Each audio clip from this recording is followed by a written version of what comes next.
state of economic depression, in the state of depletion of the resources of our planet because of the greed of psychopaths who thought they could create their own reality. Well, look at the reality they created. You're listening to Behind the Headlines on the SOT Radio Network. The world for people who think.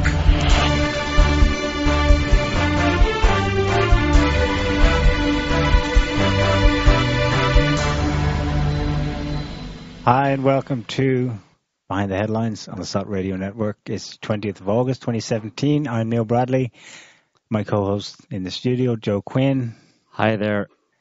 And in our other studio, Alan Martin. Hello, everyone. And Harrison Keeley. Hello. Okay, there's a lot to get through this week.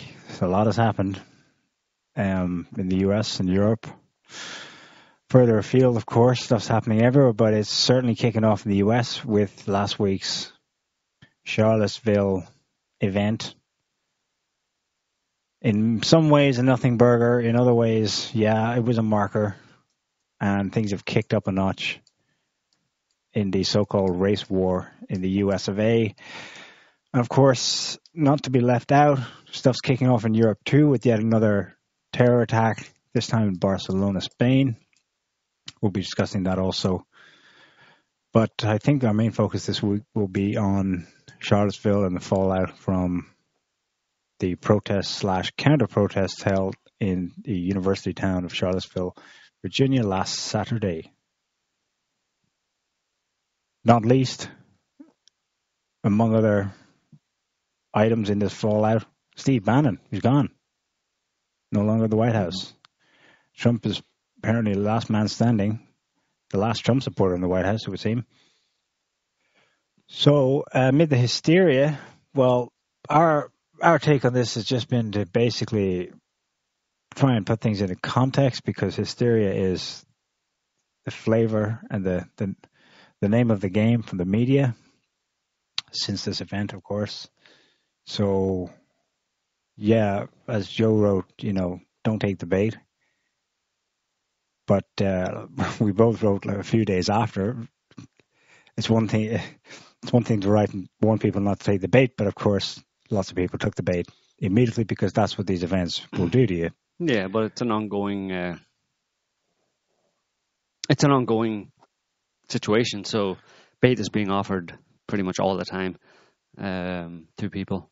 It's not this one incident in Charlottesville was sure it was a shocker, and it hit people in the emotions and kind of give the whole thing extra legs. But certainly this bait that we're talking about of picking a side and choosing one side over another has been ongoing since, before Trump got elected. But it's really his candidacy for the presidency last year and then winning it that seems to have really brought this issue out of the kind of doldrums where it has been languishing for quite a while, for decades, for many decades essentially. It's not like it's a new issue, right? Of white nationalist or white nationalism or the KKK. I mean, that's been in the US for a long time, and there has never been the issue or such an issue made of it. I don't think anyway until today, to such an extent, and it seems to have been the cause of, or the source of it being made into an issue seems to have been Donald Trump being elected president, and people have just lost the plot. I mean, it's very hard to put your finger on it, in terms of, because you look back and you try to see a logical progression and why this happened, and you see these large leftist demonstrations and the way that people are extremely angry and violent very often at these demonstrations. You think, well, these people must have a serious issue, right? They've got a real serious grievance. So then you try and find out what that grievance is, and you look to what they say themselves as a source of their grievance, and it doesn't really make any sense. Except that if you allow for the idea that these people they want to have something to get angry about. it's not that it's something that's come upon them, but they're actively looking for something to make a big issue of and get out in the streets and protest and, share all sorts of extremist slogans and attack policemen and attack opposition groups and stuff. They want to do it. These people, there's something driving these people to act in this way, and it's not just a kind of logical or reasonable cause that you can identify. At least I can't identify it, especially in the context of the issue that they say is the issue, having been around for so long, and as far as I'm aware, not really having gotten so much more serious over the past year. Mm-hmm. Or is it that, correct me if I'm wrong, did it rise up over, say, the past 10 years? Did it reach a peak, like just happened to coincide with the presidential elections last year, and it was all there just waiting to explode type of thing, and Donald Trump was the spark that made all of this pent up anger, justified righteous anger come pouring out? Is that the case? Well, I think it might be a little bit of both, because I'd have to do more research into this one aspect, because I've heard conflicting views on it. One being that kind of membership in groups like the KKK is at like an all-time low, and the other being that that such groups are rising. Now, it may be the case that maybe there are more like white nationalist groups, not necessarily affiliated with KKK or even going as far as kind of white supremacy. There may be more membership in those, and so that may have been growing over the past 10 years. But that would be a matter for statisticians to actually come up with the numbers. But if that's the case, then it's kind of it would be like a minor trend that has been picked up by the media and then exploded into actually more than it actually is. So, there may be an increasing trend in things of that sort, but that I think that the main reason that it's such a big thing in the media has been just the media focused on it, so that it appears even bigger than it actually is. That would be my guess at this moment, just based on the kind of clues here and there that I've seen. But, like I said, it's hard to say for sure because, I haven't seen like the hard data on it to back any of that up. Mm. So you're saying it's a nothing burger? Yeah, it's a mini something burger that is, that's been blown up into turned into the big kahuna. Yeah. So because the like you said, the KKK, for example, we watched a documentary recently with Daryl Davis, the black musician that goes around and talks to KKK members and ends up befriending some of them, and a lot of them end up leaving the KKK. And the way he put it, the KKK is as American as apple pie and, a few other things. And he just says, you just got to accept that. It's an American tradition. It's part of America, as horrible and, off-putting as it is and as it can be to, people who aren't in the KKK. It's part of American history. And that's and that's true. So since, the end of the Civil War, KKK's been around. And the thing that has made it such a big issue has been the reaction to Donald Trump, because a lot of kind of the white nationalist or white supremacist movements have given some vocal support to Donald Trump. It has been a tar baby, to tie Trump to, because these guys like him, then, therefore he must like them and he must have their agenda. And so it's just like the Trump-Russia connection that's been manufactured in the media. When that one doesn't seem to work, they fall back on the Trump white supremacist connection, which isn't really there, at all. Mm-hmm. But it makes for good news because it's salacious and controversial, and it gets people's attention because even, what's more, the KKK is a scary thing to not only to minority groups, but also to other white people who don't agree with them. And so it's the perfect, foil. Yeah, perfect foil. It's and perfect propaganda because, like we're seeing now. What is the worst thing? The worst group of people, presumably, it's Nazis. And so when you have white supremacists, and a lot of these white supremacists are neo-Nazis and fascists, and then you lump all of these people together, and that's it's the perfect media demon to terrify people and to demonize people by association. So, right. So is it too much to ask people to just? I mean, what else is going on here? Because is it too much to ask people to think rationally about it? I mean, are these people in the group an ideology that they see what they want to see, basically? And there's no hard evidence at all, and no reason to assume that Donald Trump has a kind of white nationalist KKK agenda, right? Or the people around him. I mean, it's as far as it seems to me that everything he said basically was it's going to be business as usual in America, or certainly in terms of doing what the U.S. government has always been about in theory, which is protecting its interests, doing what's right for the American people, trying to make money, waging the odd war, that kind of thing. So, whereas this idea that we're supposed to believe that. The KKK, under Donald Trump, there's going to be hordes of white nationalists who are going to suddenly spring up from somewhere in America and throw all the minorities and the black Americans or whatever into jail, or put them into make slaves of them again or something, or discriminate against everyone. I mean, is that what we're meant to believe?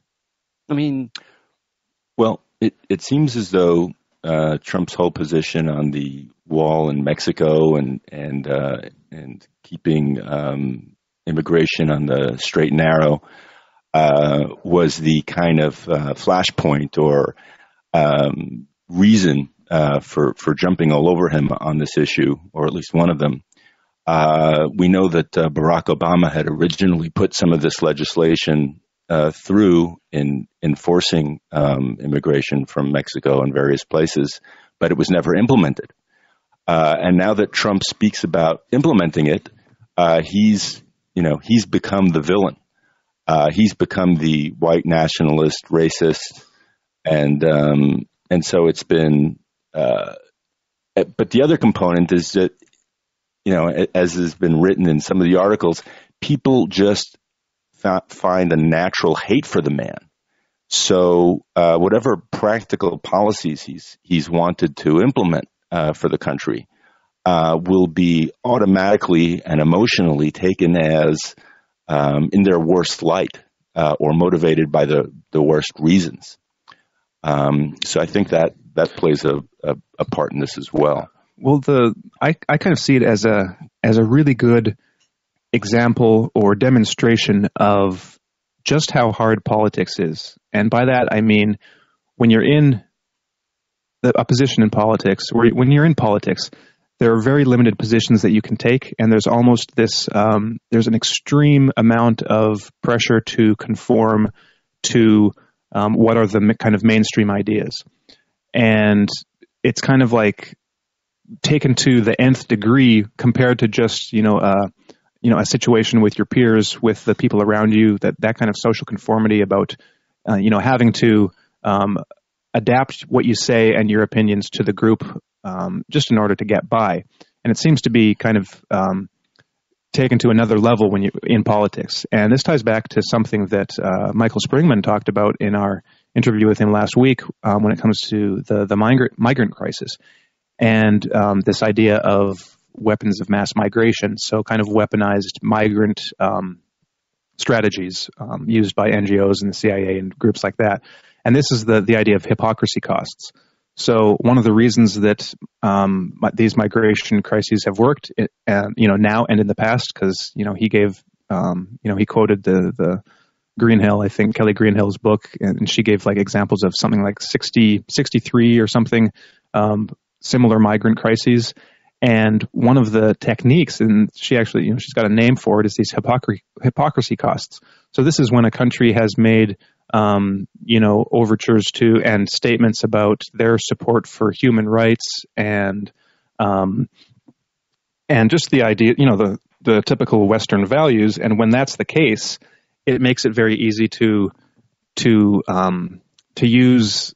kind of blackmail a country with migration, because they are then forced to be put in the position of basically not being able to say anything bad about it because they will be called racists.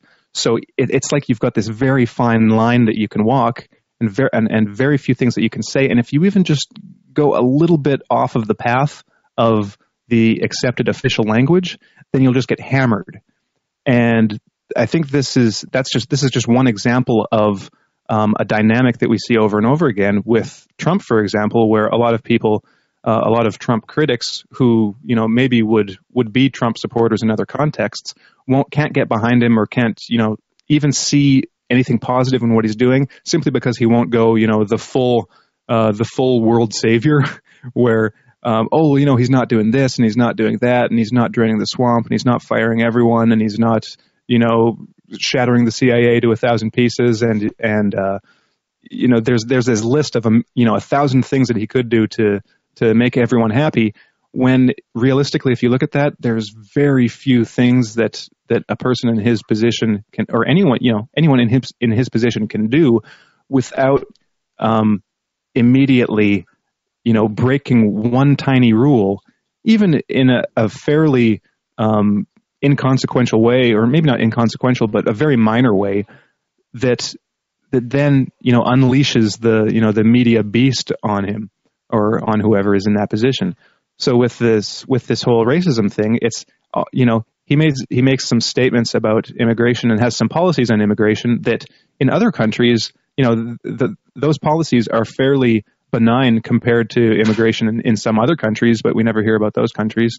And it's pretty much just like Bill Clinton made similar statements, 20 years ago.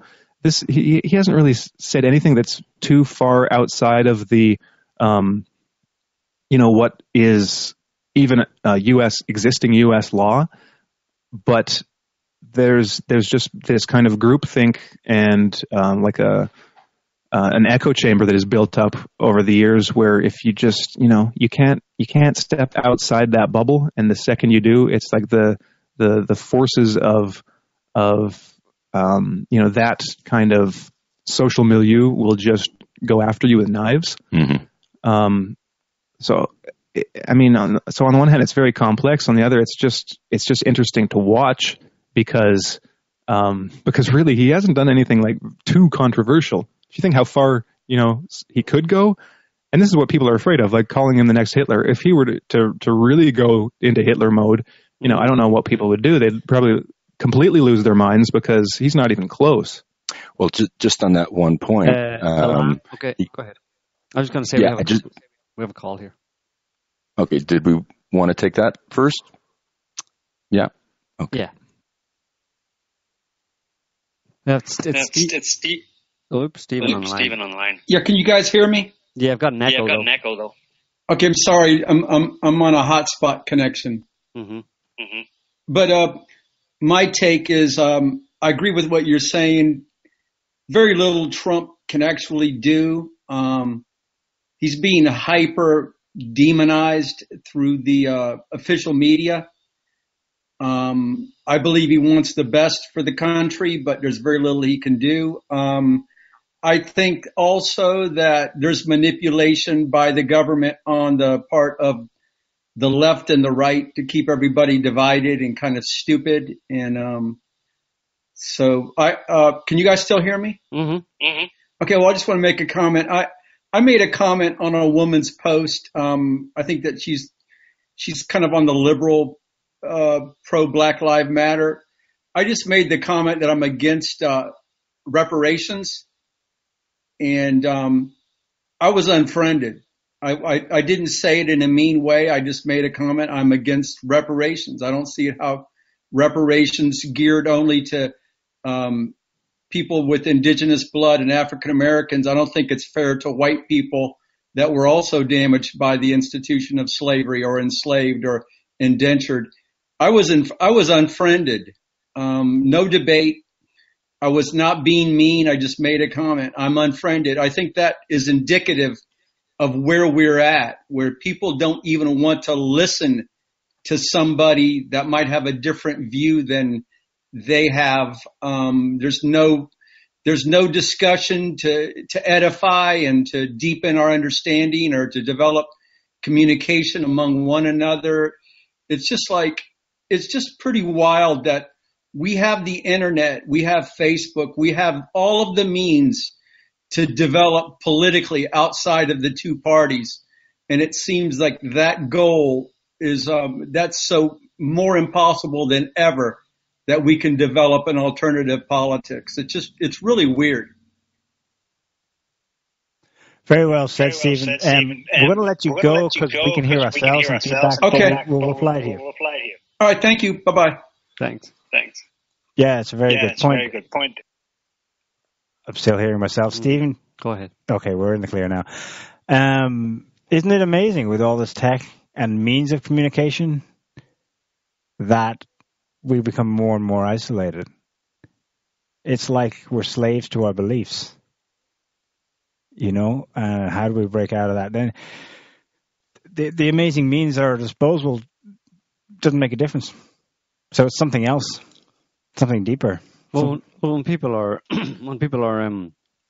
communicating and getting their idea of other people, getting an impression of other people, and getting an impression of the world via a computer screen rather than actually directly themselves, then it's much easier to fall into black. That's one of the problems with the internet, I think, is it's much easier to fall into black and white thinking, basically to form a very subjective view of the world that is totally divorced from the actual world itself. You can sit there, you can access the world, quote unquote, in theory, through your computer screen, collect all of the data as if you were out there collecting it all, and then form a picture and then make your pronouncement on what that, make a pronouncement on something about the world. The world is this way, the world is that way, without ever having spoken or looked or seen any person or anything except your computer screen. When you have to go out and directly interact with people, listen to people, look at the world and see things, it tends to encourage, in my experience anyway, a much more nuanced view of things that does not encourage or select for, let's say, a black and white view, because it's by definition nuanced and people understand that and get that. But that's one of the problems, I think, with the internet. Internet has given rise to things like the flat Earth theory and the actors theory at false flag. So that seems to be what it does. Well, people have been bombarded with the perception that Trump, in not immediately coming out and castigating the Nazi element in the Charlottesville protests, was somehow pro-Nazi, when all he really said was that there were people responsible for this violence and the rioting on both sides. So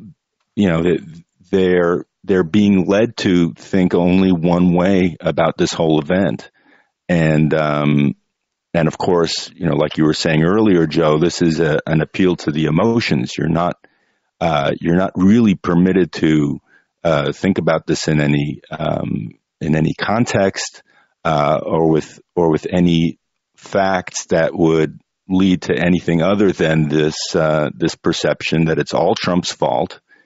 He supports the Nazis, and that the Antifa and leftist groups that were in their face about their protest are worthy of any kind of criticism on their end. That's not allowed. That was largely left outside of the whole discussion.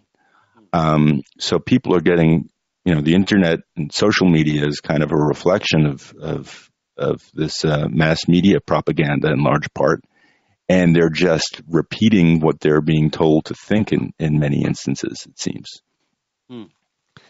Yeah, what I found a bit ironic and a bit pathetic, really, is these people on the left who are carrying their signs, and having this chant that they have. no racists or no Trump, no KKK, no fascist USA. It's quite a catchy tune actually, but it's the problem is that they say no fascist USA, but I mean, I just look up the definition of fascism, and it's pretty clear that America is fascist today and has been for quite a long time, right? So, because, I mean, fascism is pretty much the kind of authoritarian kind of state where we defining aspect of it is the merger of corporations and government, where they're kind of more or less one and the same. Would anybody disagree that that's pretty much the way it is in America today?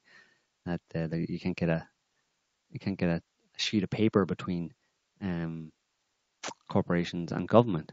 I mean, you look at the lobbying, the lobbyists who basically come, corporation representatives, corporations come to Washington or to where the congressmen and politicians are kind of holding court, and they come and they make their plea, and then congressmen do deals with them for their corporations, and it's all that's how they run the country. That's how the country is run, not to mention all of the kind of kickbacks, basically, and the complete lack of separation between major multinational or major corporations within the US and the government in terms of the money that's transferred between them, and the massive subsidies that are given from government to corporations to keep them afloat, etc.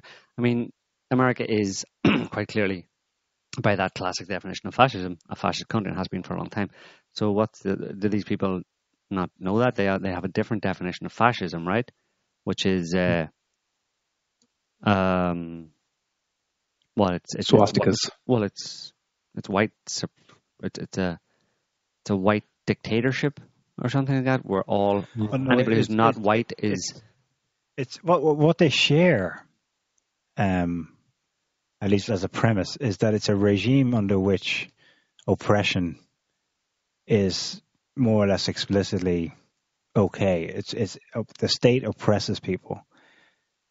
Everyone can agree on that, whatever they agree with, as to whether or not we are in such a state, or whether it's because fascism comes from the right or from the left.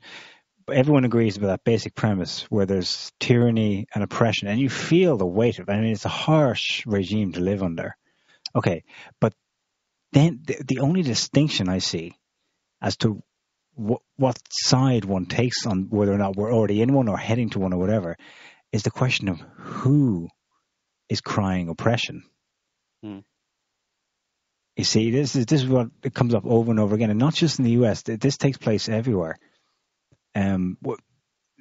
Take note, whenever it comes to criticizing foreign governments, the US and other Western governments always have the same key words in their rhetoric. Such and such a country is authoritarian. They're a bit too oriental, which means it's synonymous in their language with being despotic, repressive, etc., etc. Well, who's repressed in what sense? I think at some kind of unconscious level and semi-conscious, because they identify with the oppressed in the other countries. When it comes to bashing Russia, for example, and they use these pejoratives.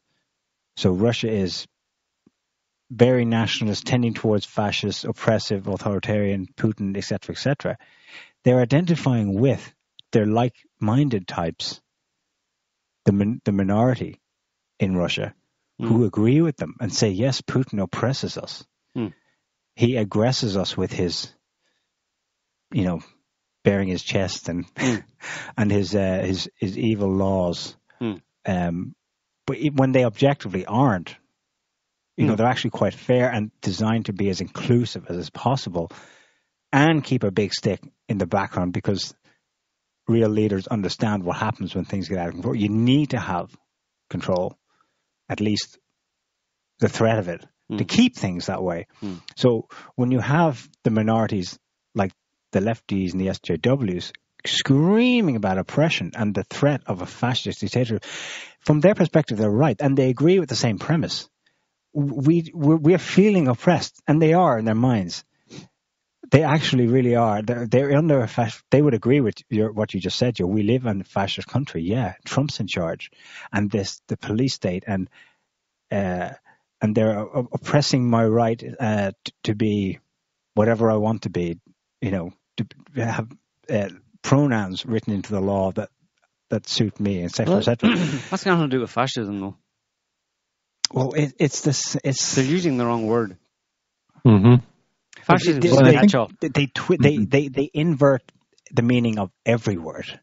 Everything. How do you have a conversation with someone You don't. like that? You can't actually. You have to read between the lines of what they're saying and sort of invert it, or which sort of unwrap it to get to what they're really saying. It's almost like the old joke. You have to play the record backwards to actually hear the music and the lyrics that are being said. Not when you hear the devil. And that's basically what's behind them, actually, I think. So record what a social justice warrior is saying to you, then play it backwards. And you'll hear Satan. And you'll either hear Satan or it'll make some sense. One or the other. Mm-hmm. Well, it'll make sense in a satanic kind of way. Yeah. And it'll make you go, oh my God, I don't want to have anything to do with these people. Stay away from them. What They're do they call nuts. that? What do they call that back in the day? Backtracking or something? Or not backtracking. Used to play records, play LPs backwards, and say, "Did you hear that? That said Satan is Lord." That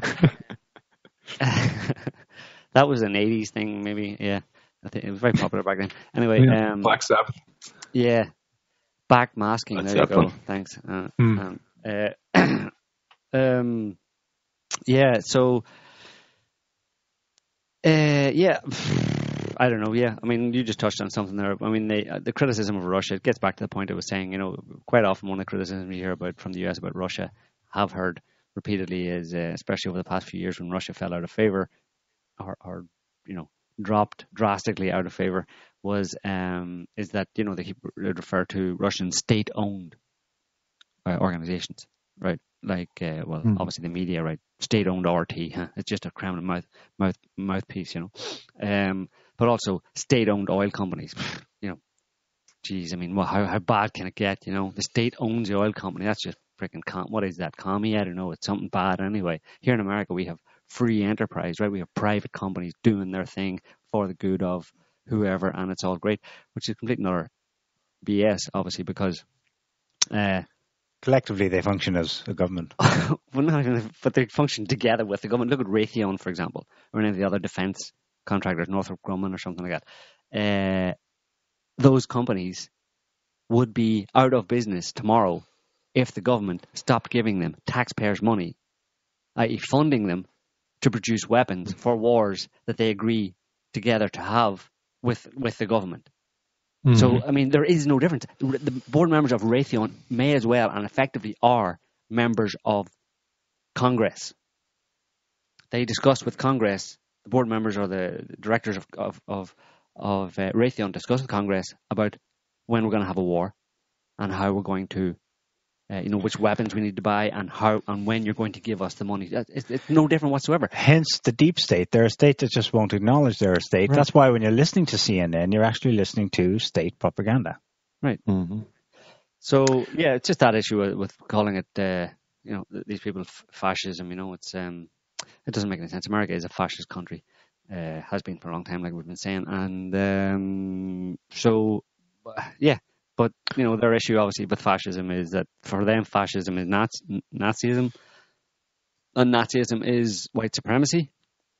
Mm-hmm. And they don't want to live in a country where white supremacists and white supremacy and white privilege and the patriarchy is oppressing minorities. And you have a large number of white people who, for some reason, have identified strongly with minorities, people of other, of other ethnicities, whatever, but who are American, let's say. This is their idea. Their problem is that we're all Americans and there can't be any division between racial division or, gets into, gender division, all that kind of stuff. There can be no divisions. We're all Americans and everybody should be treated equal. And there should be no discrimination whatsoever. And the chances for discrimination to increase in America is much greater now because of Donald Trump, because of his sexist and racist comments. That's what they're afraid about, and that's what they're protesting on the streets about. Unfortunately, if they were to look at the situation in a rational way, they would realize that nothing really has changed. Not only nothing really has changed under Donald Trump, there is not going to be a massive kind of uptick in discrimination or oppression, whatever. The way America has been, the way America is today, has nothing to do with Donald Trump. It was created over the past 40 or 50 or 60 years. And these children are these people that are protesting the streets are simply the inheritors of it. It's got nothing to do with Donald Trump. And the other thing is that their ideas of no discrimination and no oppression is completely nonsensical. I mean, you cannot have that kind of a utopia. That utopia does not exist, and you cannot impose it. If it's possible to impose it, or if it's possible to have it, then it has to be negotiated. Mm-hmm. You know, these people don't take stock of where human beings are, the level of the evolutionary level that human beings are at, and how close we are, or how close human beings are, in one sense, to monkeys, or to barbarians, basically, to animals. Effectively, there's an animal nature in human beings, and it's very dangerous. And we're caught between those two. You know, the desire or the potential for human beings to progress to some kind of utopian, standard of living or society, and where his mind rules, where he's rational, right? And the pull back to that was the promise of the Enlightenment, right? And the pull back to the kind of instinctive, kind of more barbaric kind of way of life, and human beings are still caught in that trap. And to try and force the issue one way or the other, to try and force them to evolve effectively before people are ready or able for it, or even whether it's good for them or whether it would be good for human society to actually evolve to some kind of utopia. Because I posted an article on Facebook last week, and it was from one of the mainstream websites, or some website, and it was basically a question discussing an article discussing the idea of whether or not, if science or whatever could provide you with the opportunity or the ability to erase your bad memories of bad experience in your life, would you do it? And everybody who responded said no, because through those experiences, those people learned, and people as a general rule do, obviously it's a maxim, that through negative experiences or difficult experiences or painful experiences, you learn a lot about yourself and about the world and everything else. So in that context, that becomes a good thing. Negative experiences become a good thing. And yet they want to remove them. Millions of people out there are actively seeking to remove those memories. Not remove those memories. Well, technically remove those memories in terms of the statues and all that kind of stuff. Yes, that's an argument for keeping those statues. As in, this is what it was, and people who don't like those statues are thinking, and I think the majority of people, well, the thing about the statues is that they weren't anything really at all. They're not anything. They're freaking statues. They're dead people. Some of them aren't even of specific people at all. They're just generic images of soldiers or whatever, It's ridiculous to think tearing those statues down is going to do anything at all except piss people off and create social conflict. It's not going to do anything positive for anybody by tearing them down, except in the moment, In the same way as stuffing a sugar cream-filled donut down your face isn't going to do you any good, except in the moment. So it's just a temporary pleasure for these people, and it's ridiculous. These people need to be stopped. They're like children who just want to act up, basically, and they need to be stopped. But anyway, and it's an indicator of kind of the level of social hysteria going on. I'll come back to this documentary that we watched, Accidental Courtesy, with Daryl Davis, and so he interviews and befriends members of the KKK, and it's got various clips of him talking to various ex-KKK and current KKK members. And one of the things he says really early in the documentary is that, well, first of all, he's got about 24 KKK robes, like full sets from friends of his who have left the KKK and given him their robes when they did so. And he's also got tons of memorabilia, like paintings and pamphlets and documents and stickers, all patches, all kinds of stuff. And he says that he plans on one day on opening a museum with all this stuff. And he says that that this is history. Like I said earlier, the KKK is as American as American pie, or as apple pie. And he says you don't destroy history, you don't burn it, you keep it and you use it to remember, to remember where you came from and what the past was. And it's interesting. It's really even moving to see this guy throughout all these experiences of his, and how level-headed he manages to stay. Because not only has he made friends, not only has he gotten people out of the KKK, not through any like wish of his own just by talking to them and becoming friends with them. He has this kind of this understanding of history and even just an understanding of historical objects like statues or clothing or documents, where what am I trying to say? By the end of the documentary, he goes to I think he's in the Capitol. He's in D.C. and he is at the foot of a statue of one of the Confederate generals. The guy, I think, what was his name? Booker. Well, he was the guy that allegedly started the KKK, and so there's this statue of him. And he said personally he'd prefer it if all the Confederate statues were moved to this one area, and not scattered all about, because this guy that he was looking at was, as he called him, a murderer, a racist, and an overall like bad guy. Mm-hmm. But even then, so you can see where he's coming from, and you can even compare some of his views to the views of the people that want these statues taken down, because they are controversial to a segment of the population, maybe 20 to 30% based on some of the polls that have come out recently, who would prefer to see these statues removed. Now, the thing is that, so you have to kind of acknowledge that there is a segment of the population that is, deeply offended, but at the same time, still have an understanding of and respect for history, in the sense that it doesn't do anyone any good to destroy these things, to vandalize them, and like that. I mean, really, there is no real difference between that and burning a library, or ISIS destroying historical artifacts in Syria and Iraq. It's, put them in a museum, or, find a place where people can agree to put these things. Well, but you'll never get an agreement because these people just want them destroyed, right? Get rid of them. But one other aspect of this Daryl Davis that really struck me is his focus on, he does take this middle ground, and it's very reasonable. Like, he's like, no, you've got to talk to your enemies. As extreme as they are, mm-hmm. you have to listen to them. And he says, I've heard some things that cut me to the bone, but I listened to them. I listened to what they had to say. And even if at the very beginning they weren't interested in his opinion because they saw him as basically a subhuman, eventually, after talking to them and after realizing that they could talk to him, they started asking him what he thought. And he said for him, that was the moment where he realized that he was having a difference. And then they started asking him what he thought. And eventually he became friends with these people.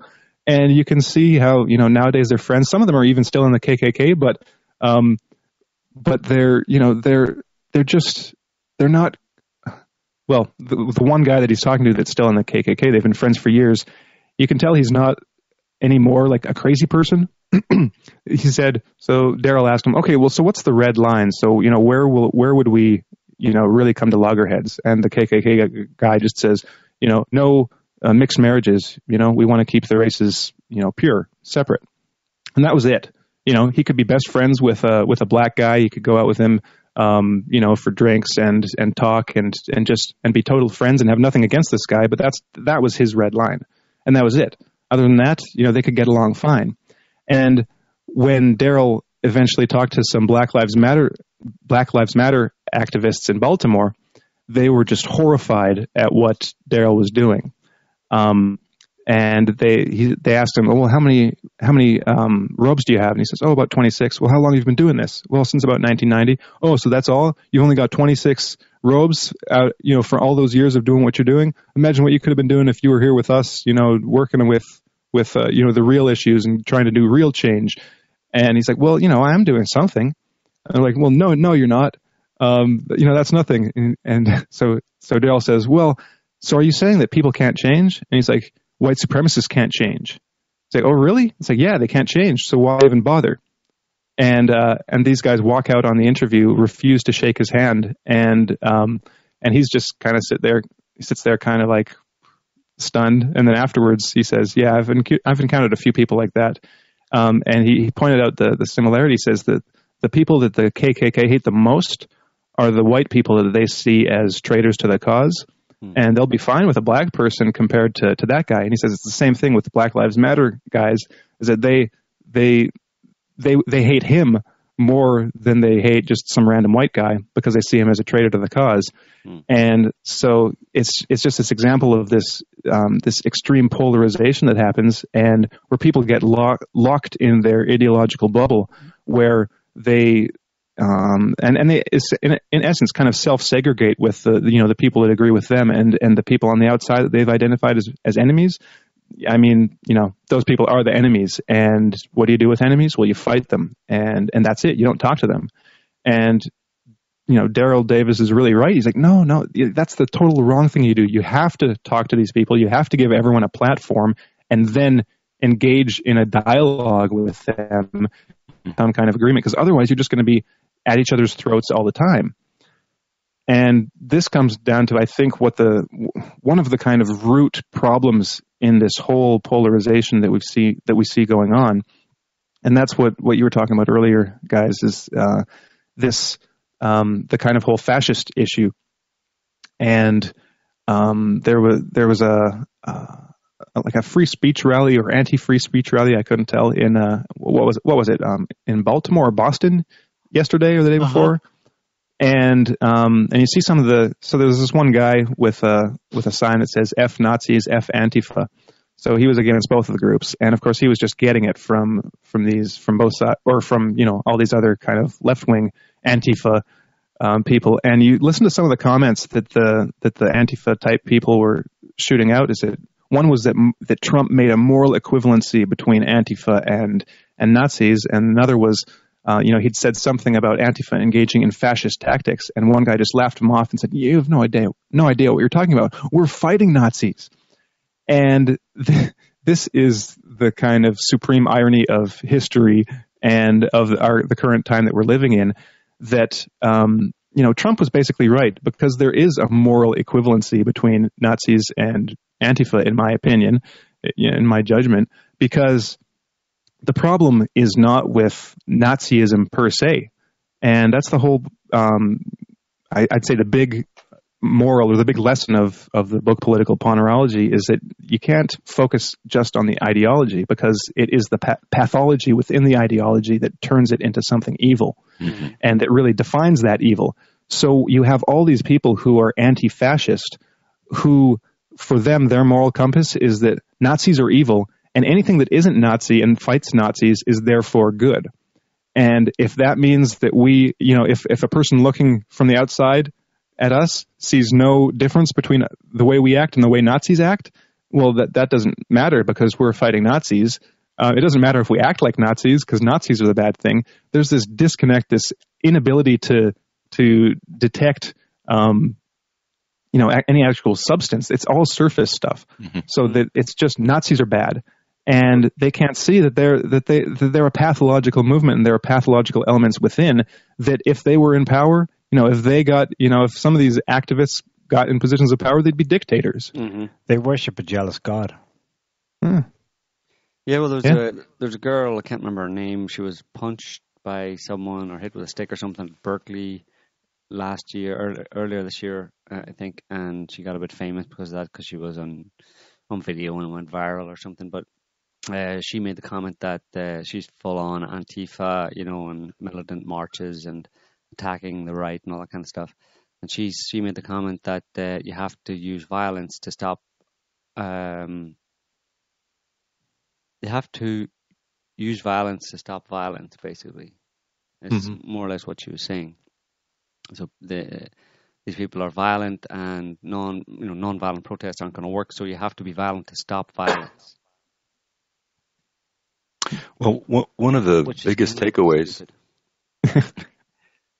So, like Daryl Davis, he basically cut through the cognitive dissonance that was existing in the minds of these KKK people who had all of these preconceived notions about based on blacks. Fear. Yeah, it was based on the point he made is that what it comes primarily down to is a fear, and on top of that are like the ideas that come along with it. But the root thing is the fear. They fear what they don't know. They fear what they don't know, and you get the sense that, given the sick upside down culture that has been existing in the U.S., that among white extremists and Antifa people. There is an economic class cultural oppression of a kind that they can't put their finger on, and so they're being directed to kind of react and respond to things that are these phantom issues. Exactly. And so it's like they're just pawns in further distracting the people from what the real issues are, which is a kind of a deep state culture of war that's covered up and camouflaged with a veneer of progressivism and inclusiveness, and we're better than Russia, and they don't. It's like a really maniacal, clever, almost brilliant way of getting people's energy into all the wrong directions. Yeah. On CNN this week, I watched a debate on Anderson Cooper's show. So he has on two black commentators, pro and anti-Trump. And one of them was Cornel West, well-known lefty activist. I think he's self-describes as philosopher, former academic. Anyway, the debate descends into the usual, shouting match with Cornel West attacking his opponent. I forget his name now. By screaming at him, "Why you got to defend this liar, man?" Like, that's not an argument. Anyway, but before it descends into that, I thought the opening of it was interesting. At the beginning, you see Anderson Cooper hold his nose and his tongue as Cornel West opens the discussion by lamenting, and I'm pretty much quoting verbatim here, the decay of the American empire due to its corrupt elites and nationwide spiritual decay. Before, of course, tacking on, and now we got an evil president to deal with on top of all of that. So the above rhetoric is true for substantially everyone in the United States, left or right. Mm-hmm. But someone like Cooper Anderson, he would never acknowledge it. He and his bosses are only allowing this rhetoric on the air because it's useful to have West lend his moral weight to the overarching, quote-unquote, deep state mission of turning people against Trump, and thus away from actually doing anything about arresting said spiritual decay due to corrupt elites. Right. Everyone knows what the problem is, but it's diverted. But they can't do anything about it because those corrupt elites are actually hidden. They're unelected. They're kind of career politicians. They're bureaucrats, been there forever. And like we said on previous shows, the idea, their approach, however you want to describe the deep state, like intel agencies or whoever, these shadowy figures, let's say, who will probably obviously have faces, and you might see some of them here and there, but it's hard to identify exactly who they are. But let's say they're in intel agencies in some corporations or in politics for a long time. And they have their attitude.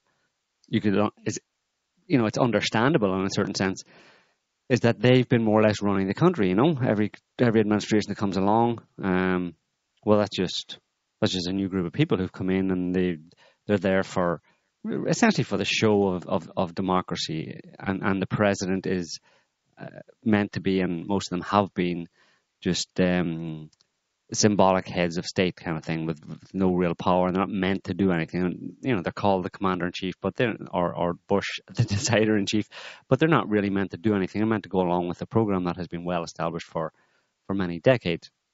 So the idea for them having someone come in, maybe even like a one-term president, like Trump might be, to come in and shake the whole thing up and change things, change the order of play, basically, and radically change how the country is run, and even kick those people out of their positions. It's just like, obviously you're going to get kickback from that if you attempt to do that, and that's what Trump has been doing, and the things that they're attacking him on are pretty indicative of that. Initially, Russia, this ridiculous kind of Russia hacked our election and Russia and Trump having a relationship is just complete nonsense. But obviously that points to Russia being a serious issue for these people. And then focusing on the more recent race wars, effectively, or white supremacy threat, etc., is just another way to attack and hamstring Trump by associating him, going for the low hanging fruit, effectively, because it's an easy shot at Trump to kind of demonize him by association with these with white supremacy, quote unquote. So yeah, these people are the problem, as Neil was just saying, and they have always been the problem. But the people have no way. Anybody who senses a problem in American society, like the moral kind of decay in America, etc., they don't have anybody, any public faces or anybody to attack or anybody that they can actually demand the removal of as the source of this problem, because it's all done effectively in secret, and that's the big conspiracy theory, right, quote unquote, again.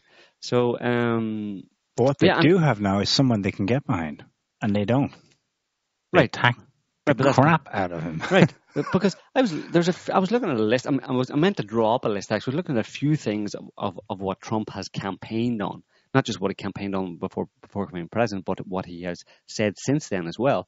And the most recent one, and it's indicative of the kind of things that he seems to be trying to do or wanting to do, and he seems to be genuine in his campaign pledges to kind of like improve the lot of the American people, bring jobs back to America. He was talking about that just recently about he can solve this debate or this problem with the left and the right by bringing more jobs. If everybody has better jobs and more income and stuff, then all those problems go away. That's a bit foolhardy, given that a lot of it's manipulated and people are being put up to this, or people are being deliberately hystericized. But one of the things that he said recently, there was the head of Merck or something, one of the big pharmaceuticals, who had been on some board within government. So he had kind of left Merck to kind of do a stint on some committee within government, was working on that, and Trump, he either left or Trump booted him out or something, but he went back to the CEO of Merck, and Trump mentioned this and said, that guy, whatever his name is, he said, yeah,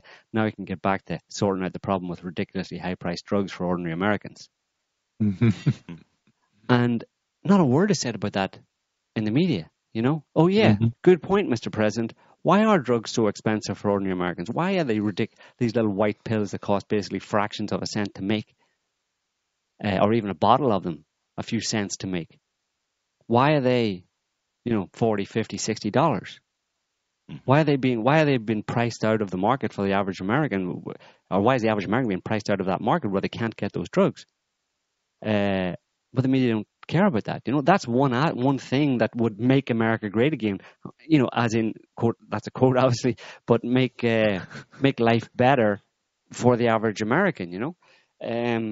But all of that is drowned out. And where is Trump there? Is he on the left or the right when he says that? Well, that's the question. But but that whole phony division is ridiculous to distract attention away from those kind of things that Trump actually wants to do, which is identify the serious and egregious kind of rigging of the game in America economically. He wants to try and do something about that, and these people in the deep state who make a lot of money from that, and also keep people contained in a certain sense by keeping them, living from paycheck to paycheck, they don't want him to do that, and that's why they attack him. And of course, they want to drown out any attempts he makes to bring this to public attention by bringing up white supremacy and having people hate him. And of course, he didn't help things himself, Trump, so there's some blame on his side. But if you look at the substance rather than just the appearance, there's far more reason for everybody in America to be supporting Trump. Because like we were saying before, these issues that they're blaming on Trump were not created by Trump. The patriarchy, if it exists, was not created by Trump. He doesn't uphold it. Racism in America or police brutality against blacks in America was not created by Trump. It's not being furthered by Trump. So who's to blame for that? It's just, the whole thing is just ridiculous. All you have to do is just think 2 steps down the line and suddenly realize that it's all a load of nonsense. But apparently there's millions of quote-unquote lefty people in America, kind of do-gooders, ideologues and idealists who don't do that simple or don't engage in that simple thinking process. And that's what shocks me the most. I don't expect people to be kind of like have PhDs in economics or political theory or philosophy or whatever. It's just simple thought process. Anybody can look around, you know. You can go to one of these rallies and listen to what the Antifa people are shouting about. You know, extreme endemic racism in America, you know, oppression of minorities, blah, blah. And then if you live in America, go back home and look around you and try and find that. Find the thing that they're screaming about as if it's pandemic. And you won't find it. Certainly you won't find any difference today when they're shouting about it from a year ago before Trump was there. Or 2 years ago, or 4 years ago, or 5 years ago. It's exactly the same. Nothing has changed. But it's all being blamed on Trump. It's just this ridiculous scapegoat kind of situation. And that people can't even see that is just mind-boggling. To me, anyway. But then I probably should lower my standards. That's why Western societies are organized that way. To have someone who's a figurehead to take the blame is just like a release valve. I mean, Trump's an extreme example of it. But even someone that they, for the most part, praise, like Obama, they'll criticize him up one way and down the other. There are some things he's blamed for which is not his fault either. The crash happened before he took office. A classic example, one of the last things, he made a deal with the Russians in Syria. And somebody just went behind his back and blew up. I think they hit, that was when they deliberately hit. A humanitarian convoy, UN convoy. UN convoy, and just before that they deliberately hit the Syrian state forces for the first time. Yeah, they sabotaged that. That was deep state. Yeah. That's not Obama's fault, you know. But he will be left holding the can, one way or the other. And he will have learned that well 8 years in. Of course, where they're weak, and Obama deserves to be criticized completely, is in not in any way acknowledging that to anyone. He goes with the party program, despite the treatment he gets from these deep state types. Whereas Trump at least keeps reminding people that such a state of affairs exists, you know, and that's what we've always said, that that's where he's useful. You know, he is, as long as he's there and as long as they feel they have to grind him into either premature death or impeachment or whatever, however this plays out, just simply neutering him for the rest of the administration. Well, that's what Steve Bannon said recently. After he left the team in the White House, he basically said this presidency is over. And what he said was the presidency that we fought for and won, i.e., you know, the Make America Great Again, Drain the Swamp presidency, that's over. And he said there's still some things that can be done in the Trump presidency, and he's going to fight for them, blah, blah, blah, blah. And now that he's gained some insight into what goes on in Washington, he's going back to Breitbart, and he's going to be like, you know, maybe, you know, or so he thinks, taking aim at some people or whatever. But as far as he's concerned, the promise of draining the swamp and making America great again is pretty much gone. So, yeah. Well, we'll have to just wait and see what happens. There's going to be many more events and twists and turns that will come in this whole situation, in the course that the US and the world in general is taking, and probably lots of things that will come out of left field.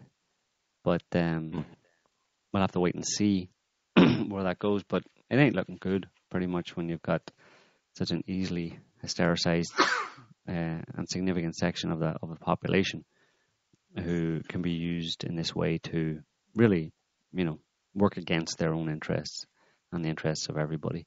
It's pretty bad, But of course, talking about the whole world in general, the terror threat that keeps ticking over in the background hasn't gone away, and we continue to have. Well, it's weird that a week after Charlottesville became an issue because a guy drove his car into protesters, the same thing happens, but it's in a different narrative setting in a different country, of course. Any connection? Absolutely. It was the white supremacists in Barcelona. The white supremacist Muslims. Yeah, I mean, that event is just one more in the growing list of similar events. It seems that at some point someone hit on the idea that using a car to run people down was the best way to go, the easiest option. But this particular event is again quite strange. I mean, it's hard to know whether it was a genuine kind of a radicalized young Muslim operation, but there's various different aspects to it and details in it which are just confusing and don't really make for a plausible or certainly not a simple narrative. Most of the guys involved were Moroccans. Moroccan, but from North Africa, but they were also very young. You're talking 18, 17, actually 17. 17 years old was the youngest. And he supposedly was the one who was driving the car. He was the brother of the guy who turned himself in just north of Barcelona when he saw, because so there's two brothers at least. They said there was 12 people involved, but five of those 12 were killed after the event by police. And possibly the youngest one, 17, is still on the run. But a 17-year-old kid, really, it kind of beggars belief in a certain sense that someone like that could be eluding police after such an event, and simply be acting on his own, But anyway, he's the younger brother of the guy who he supposedly stole his older brother's passport or his older brother's ID to get the van, or his ID was found. His older brother's ID was found in the van or beside the van on the Ramblas in Barcelona. And when they saw that they put up the older brother's picture, because that was his ID, he turned himself in, and it turned out it was his younger. That's the narrative anyway now, is the younger brother was the one driving the van. There might have been an accomplice in the van. They don't know. So there's all sorts of talk about accomplices and, not knowing if there's more and whether or not we've got them all or not got them all. But at least one of them was on the run, may have walked across the border into France.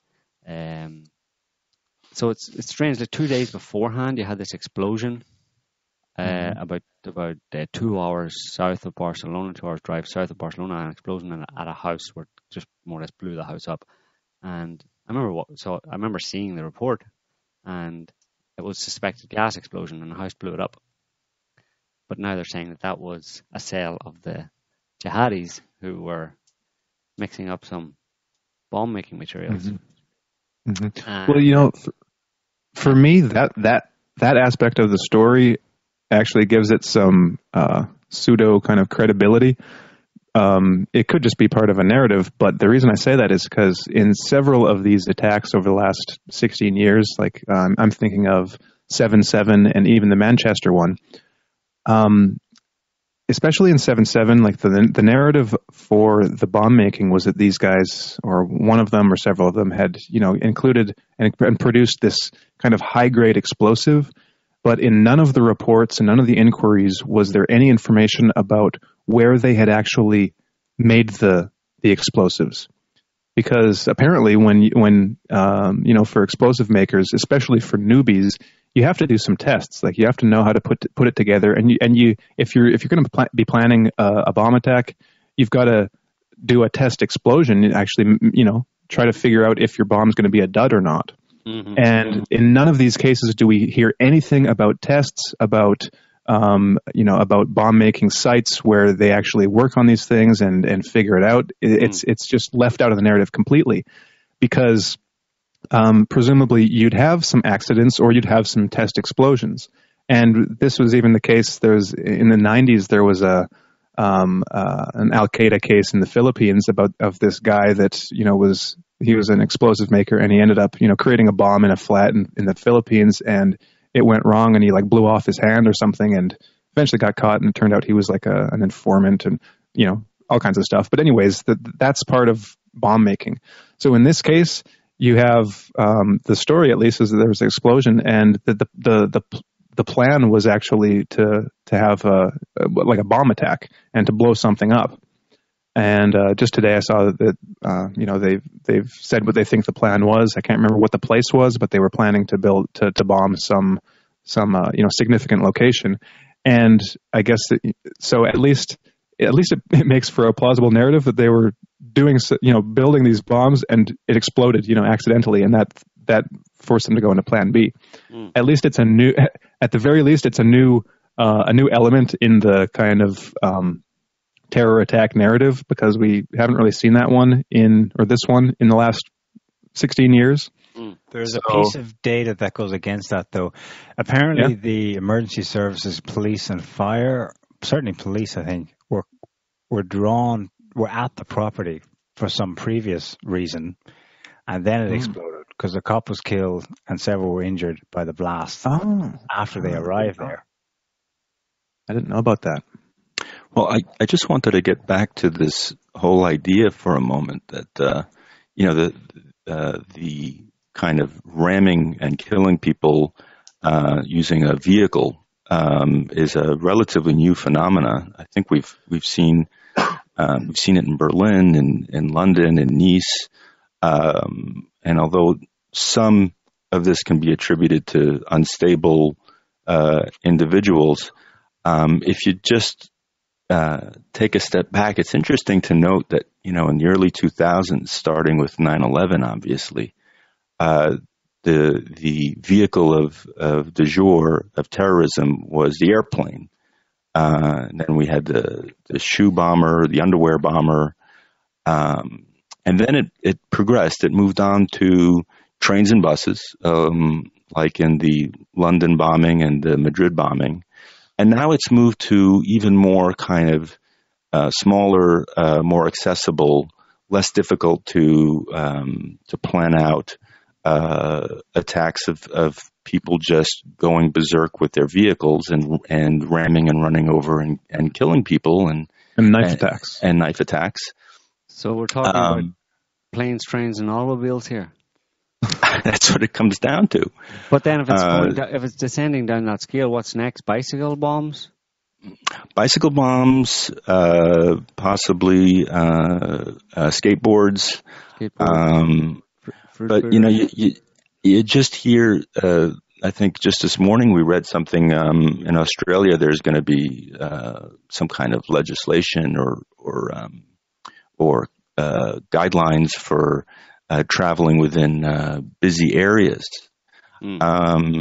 So it just seems as though, you had the TSA kind of ramped up in the U.S. And in other Western areas, other Western countries kind of clamping down and making transportation more difficult for individuals traveling internationally and nationally. You had the introduction of these same kinds of forces, kind of watching trains and Amtrak in the U.S. And now it's kind of boiled down to the more personal. You can't, you have to be paranoid about being in public places for fear of, or celebrating or being in a tourist spot and enjoying yourself for fear of somebody, or protesting, for fear of someone kind of going berserk and attacking you in that way. So it's, To clarify here, anyone who partakes in this is an unstable individual. The only question is, do some or a few or all of them get a little extra push? Well, the thing is, because all of this I started searching today for incidents of vehicles being used to ram people over randomly. And you'd be amazed. There've been a lot of it, like going back 5 years and certainly the last couple of years, all over the place. Like in Australia earlier this year, I think in January in Melbourne, there's lots of video footage of it. A guy just goes berserk and he starts doing driving circles at an intersection. So everyone clears the way and people stand back. And it seems to be under control. There's police arrived at the scene, and they're like, oh my God, what are we going to do about this guy? He's hanging out of the window while somehow stretching down with his foot on the accelerator. And he's doing circles, donuts. And he's shouting something. He looks unhinged, right? They couldn't stop him from escaping a kind of bottleneck. And still, with people unawareness of what the dangers were, 3 people getting killed and run over. That was in Melbourne this year. And then I remember 3 years ago, a guy in Austria just snapped in a traffic jam, decided to drive on the sidewalk, run people over. No relation to terrorism, Muslim, any Islamist motives or anything like that. The thing is, people are going nuts. As a baseline, people everywhere are going nuts. So you want to be paranoid in large crowded spaces. Anyway. Yeah. It's just that there's this extra layer of a push where, as you can imagine, psychos will go, oh, we can use this. This is great, and either create narratives out of the events or set them up with assistance, to make sure that they happen when it would be politically convenient to make it happen. Now, that's where I would suggest that the terror attack in Barcelona at this time is interesting, because there's a big political movement there right now with an upcoming referendum in October, I believe, where Catalonians will again attempt, I'm not sure if it's actually going to go ahead. That horrible thing called independence. Yes, they're going to vote to separate from Madrid. The thing that apparently terrifies certain people in positions of power. Any idea of independence from and that anything, really. Struck me as an interesting coincidence with London, and I suppose Manchester as well, coming right up before the elections, a very important election, and the way it just changed the whole narrative. That election that involves Scottish independence very, very definitely as well. That's wrapped up in it too. But the thing is, I mean, it's hard to separate these things out, but I think you can, as a general rule, apply a certain rule to these things, which is that whenever it's one guy who gets in a car and drives over some people and it's caught or shot, whatever, and that's it. There's no other talk about any sales or anything. ISIS may claim responsibility for it, but if there's no other ideas of a sale and a bigger plot and this kind of mad kind of caper afterwards of chasing them around the country and conflicting stories and Keystone Cops kind of thing going on, when there's none of that, you can assume, let's say, in the absence of any definitive evidence, you can assume that it was just one guy going crazy, because these days people seem to be going quite crazy. But just in the past few days, there have been in about 4 or 5 different places across the world, there were knife attacks within 48 hours. It's bizarre, So people do be a